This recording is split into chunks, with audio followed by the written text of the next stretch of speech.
An airport manager, obsessed with on-time departures, tried to reroute a fallen soldier's funeral procession. He touched the flag-draped casket. He didn't know the tomb guard escorting it had made a sacred promise to the man inside. In the chaotic heart of Washington, D.C. International Airport, a place of frantic energy and fleeting connections, Sergeant Samuel Harper stood as a pillar of stillness.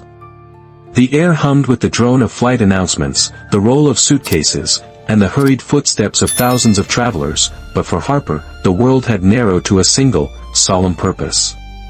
He wore the immaculate dress blue uniform of the 3rd U.S. Infantry Regiment, the Old Guard. His white gloves were pristine, his shoes polished to a mirror shine, and the Tomb Guard identification badge, one of the rarest and most respected in the military, gleamed on his chest. His face was a composed mask, his eyes fixed forward, but beneath the scarlet and black of his uniform, a profound weight pressed against his heart. Today, his sacred duty was not at the tomb of the unknown soldier, but here, in this temple of noise and haste, to escort a fallen brother home. Private First Class Danny Walsh, just 25 years old, was coming home. Not in triumph, but in a flag-draped casket. His laughter, which had once cut through the tension of a desert night, was now a memory. His promise, made under a canopy of foreign stars, had now become Harper's sacred mission. "If I don't make it back, Sam," Danny had said, "bring me home right through the front door." Across the sprawling terminal, at the edge of the arrivals gate, stood the reason for that promise. Margaret Maggie Walsh, Danny's mother, held the small hand of her 10-year-old granddaughter, Emma. At 70, Maggie's face was a roadmap of a life lived in service, a former Army nurse who had seen the cost of war from Vietnam to today. She had sent her husband to war, and then her son. Now she was here to bring him home, her pride a fragile shield against a tidal wave of grief. Emma looked up at her grandmother, her eyes wide with a child's uncomprehending sorrow. "Grandma, is that Daddy's plane?" But not everyone in the terminal saw honor. Some saw only inconvenience. In an office overlooking the concourse, James Thornton, the airport's operations manager, stared at a tablet with mounting irritation. His obsession was a 98% on-time departure rate, a metric he worshipped with religious fervor. His walls were lined with efficiency awards, and digital screens tracked every flight, every gate, every delay. A military procession through the main concourse during the 2:30 p.m. rush hour was not a ceremony, it was a disruption, a statistical anomaly he could not afford. "We can't have this," he muttered to his assistant, Sarah. "The service corridors exist for this exact reason. Get it rerouted. Now." "Sir," Sarah hesitated, "the airport director personally approved the main concourse route." Thornton's jaw tightened.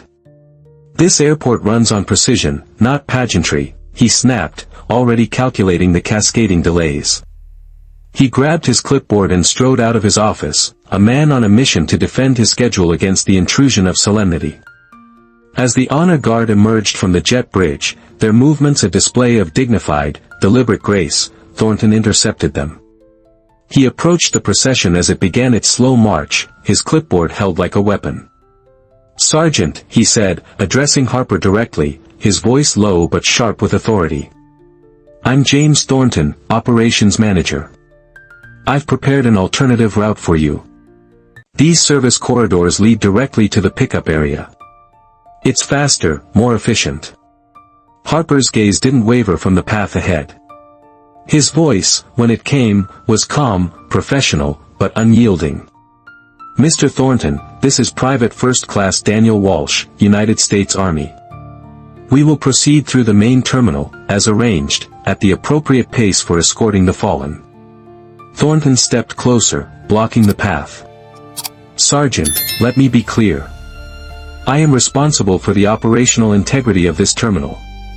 Your parade will delay thousands of passengers and a dozen flights. I need you to use the service corridor."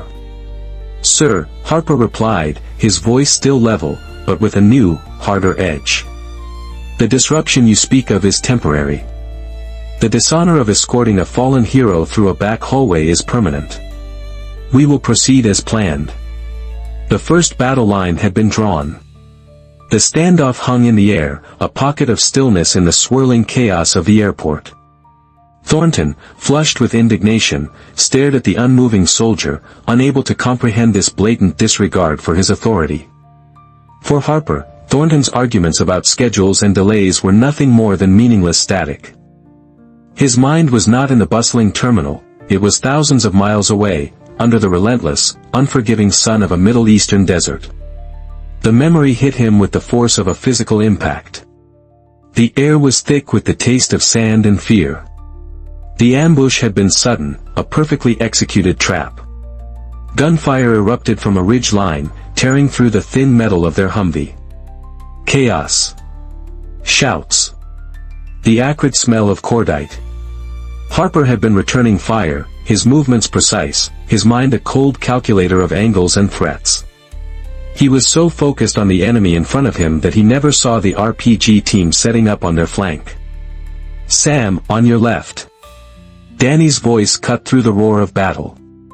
Before Harper could even turn, Danny's body slammed into his, tackling him to the rocky ground with the force of a linebacker. A split second later, the world exploded where Harper had just been standing. The shockwave washed over them, a wave of heat and concussive force.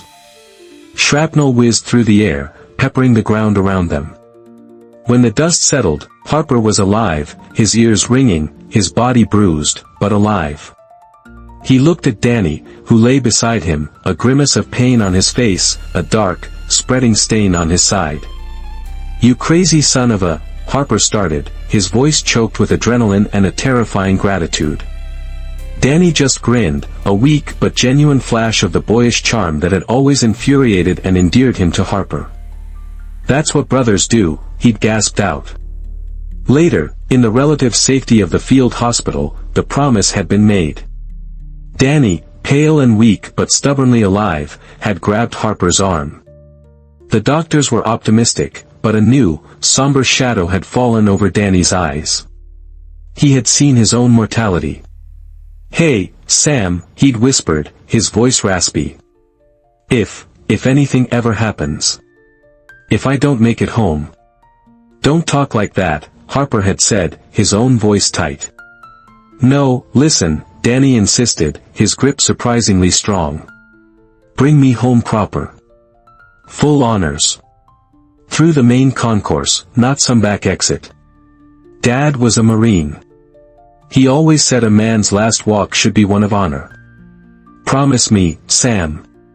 Harper had looked into his friend's desperate, fearful eyes and seen the true weight of the request. It wasn't about pageantry. It was about legacy.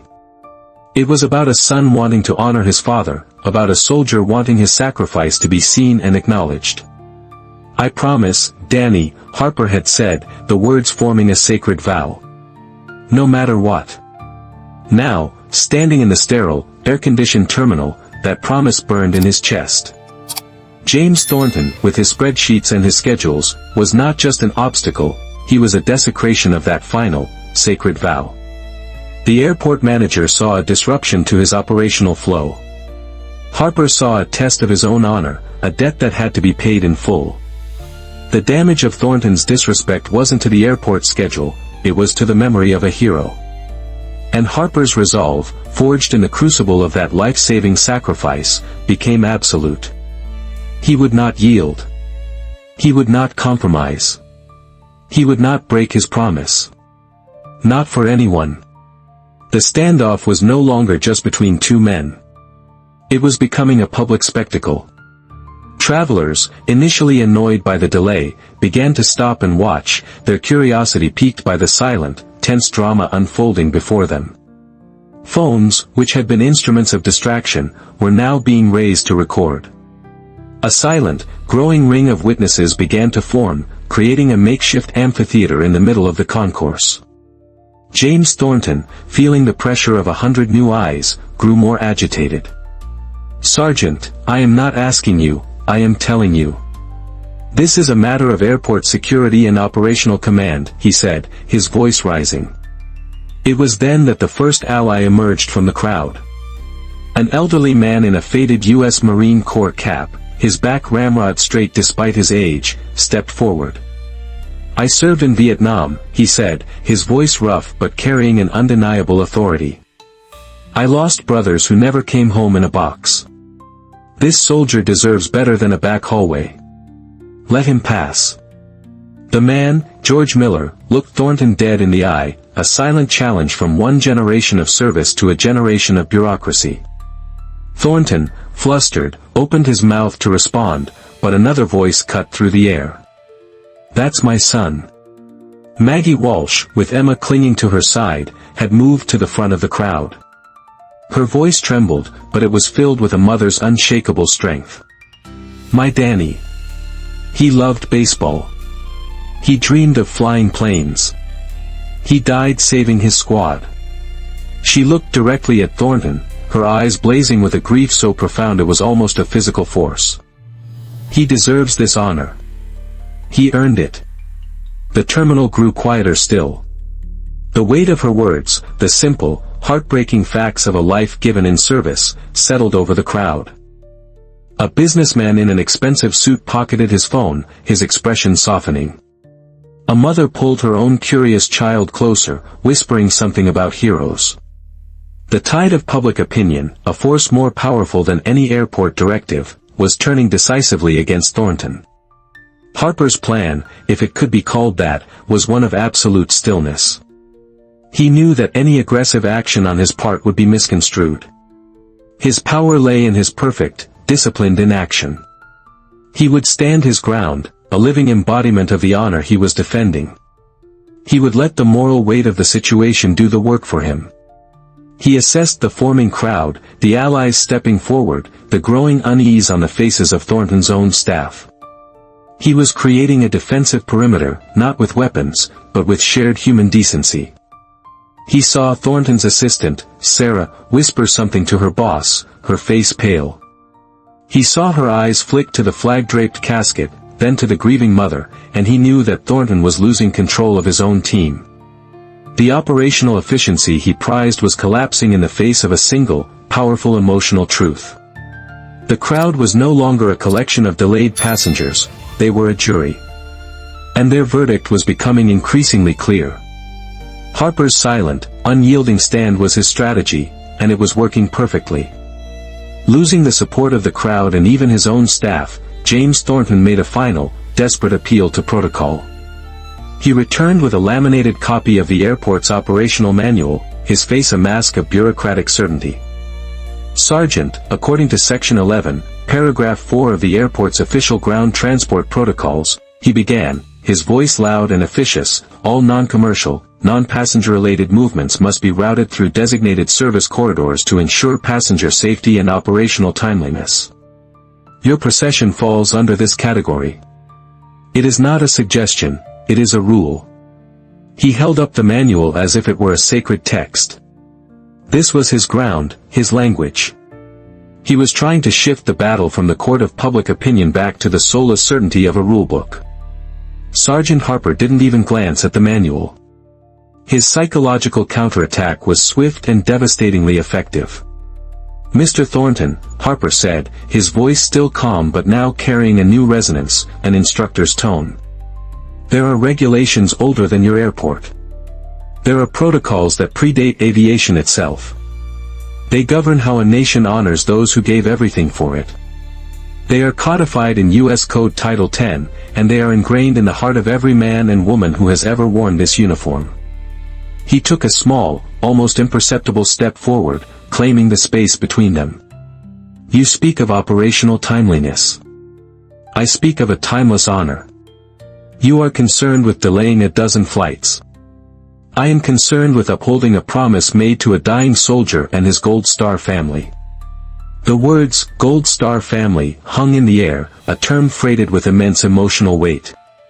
He saw Maggie Walsh flinch, and a wave of protective anger washed over him. He turned his gaze on Thornton, his eyes like blue steel. Private First Class Walsh died in full view of the world, serving his country. He will not be hidden in death to accommodate your departure schedule.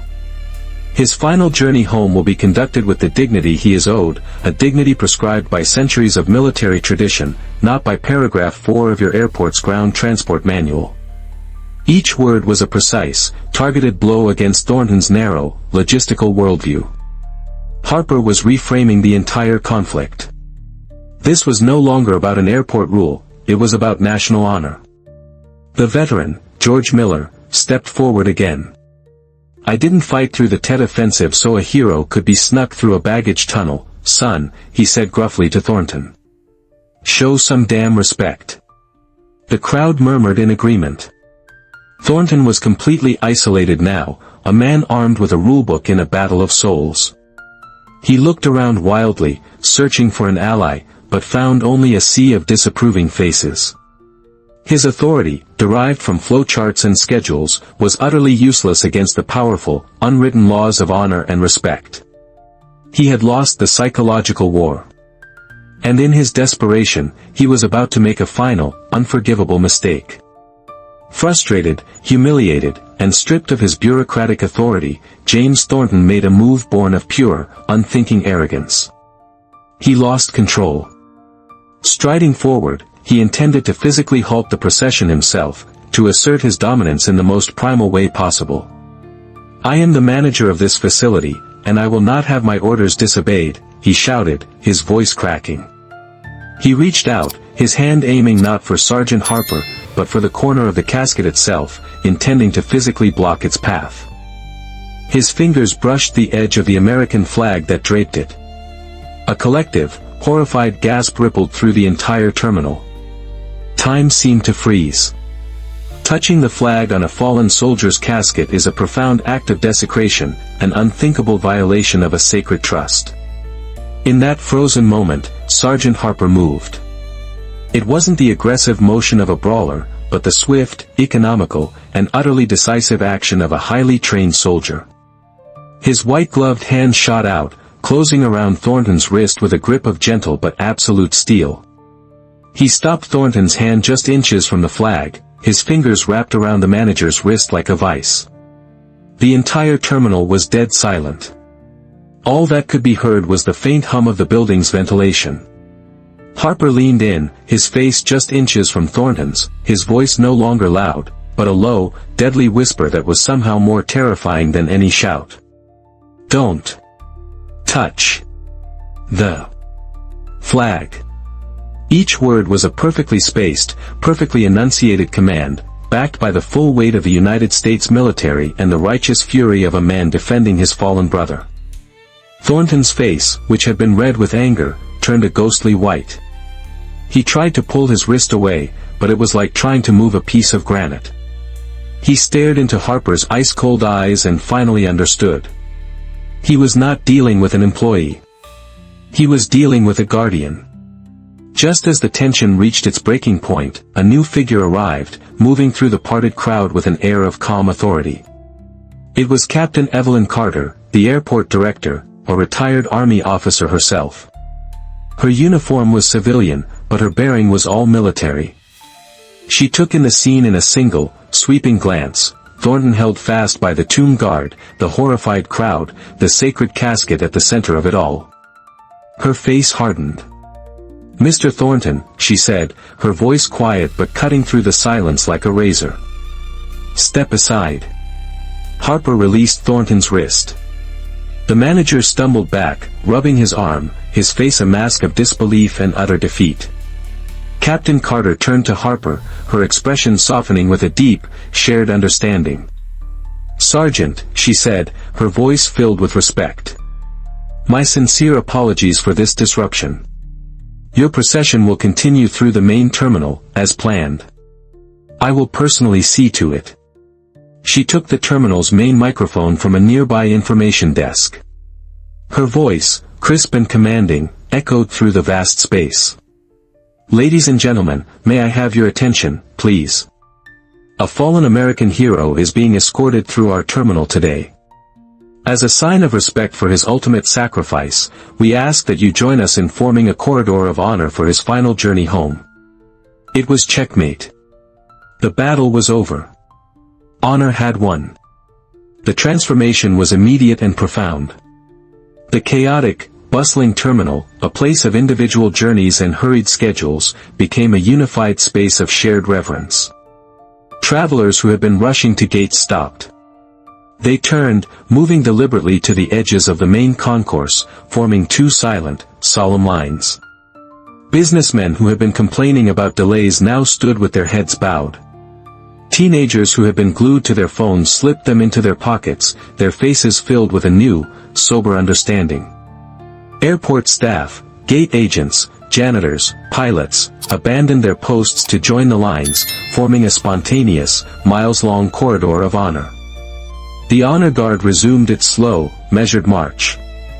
Sergeant Harper took his place at its head, his posture perfect, his gaze fixed forward. The flag-draped casket, a stark, beautiful symbol of sacrifice, moved through the human corridor. Not a word was spoken. Not a phone was raised for a photo. Even the airport's automated announcements seemed to fall silent, as if the building itself were holding its breath in tribute. As they passed, Harper's stoic composure remained, but his eyes carried a new light. He saw the faces in the crowd, the tearful flight attendant, the saluting veteran George Miller, the businessman now standing at attention. He saw his country, not as a collection of hurried, distracted individuals, but as a community capable of profound, spontaneous respect. His stand had not just defended a promise, it had awakened something powerful. His gaze met Maggie's across the crowd. No words were needed. In that single, shared look was a universe of understanding, a promise kept, an honor maintained, a sacrifice finally, fully recognized. Outside, the hearse waited. The honor guard placed Danny's casket inside with reverent care. Maggie and Emma approached. Emma, clutching a single white daisy, stepped forward and placed it gently on the casket's gleaming surface. "You're my hero, Danny," she whispered. Maggie took Harper's hand, her grip strong. "You kept your promise, Sam," she said, her voice thick with unshed tears. Harper reached into his uniform pocket and pulled out the worn photograph of him and Danny, laughing under a desert moon. He pressed it into her hand. "For you, Maggie. For Emma." As the hearse pulled away, carrying his friend on his final journey to Arlington, Harper held his salute, a lone, steadfast figure on the gray tarmac. His duty was done. That night, back at the tomb of the unknown soldier, Harper paced his watch under a starlit sky. 21 steps. Turn. Pause. 21 steps again. The rhythm was the same, but his understanding of it was forever changed. His duty was not just to a symbol, but to the memory of every real, named hero like Danny. It was a promise that outlasted time. The journey to find honor is different for everyone. Sometimes, it takes a profound mistake to understand what true strength and discipline really mean. What did you learn from Sergeant Harper's story? Share your thoughts in the comments below. If this story of honor touched you, please like this video, subscribe for more powerful stories, and share it with someone who might appreciate this lesson in respect. And comment "honor" to show your support.